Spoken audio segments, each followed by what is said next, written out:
دي الماده الخام للسعاده. العيش الصعيدي او العيش البلدي طبعا يتعمل ايه؟ ودن القطه.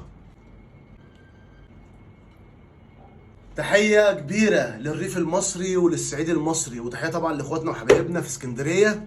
الملوخيه بالجمبري، تعالى اوريك الطريقه. كومسيرك يا ملوخيه تيجي تحت المخرطه. انا هوريكم النهارده احلى طريقه للملوخيه يا جماعه. هي مدارس، كل ست بيت وكل شيف او كل طباخ وليه طريقه، عايزكم تجربوها بطريقتي.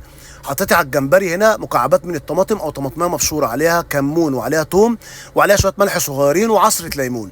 سبتها حوالي نص ساعه. بعد كده عملت للجمبري دوت صدمه في زبده فلاحي او سمنه عربي.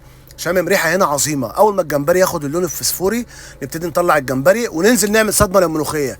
كده الملوخيه عندي اتطعمت بريحه الجمبري وطعم الجمبري كله. يا ويلي على العظمه والجمال، يا ويلي يا ويلي. بص الملوخيه عامله ازاي، ولا فرطت منك ولا اي حاجه. الملوخيه بتسود مني يا حديدي. اوعي تغطي الملوخيه، اكتبيها على باب المطبخ عندك.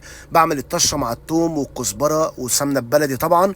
يا رب الوصفه تكون عجبتكم، وما تنسوش يا جماعه تدعمونا باللايك والشير، ده بيفرق معانا جدا وبيشجعني ان انا اعمل وصفات كتير. ان شاء الله نشوفكم في وصفه جديده، قولوا لنا رايكم ايه في الكومنتات. السلام عليكم.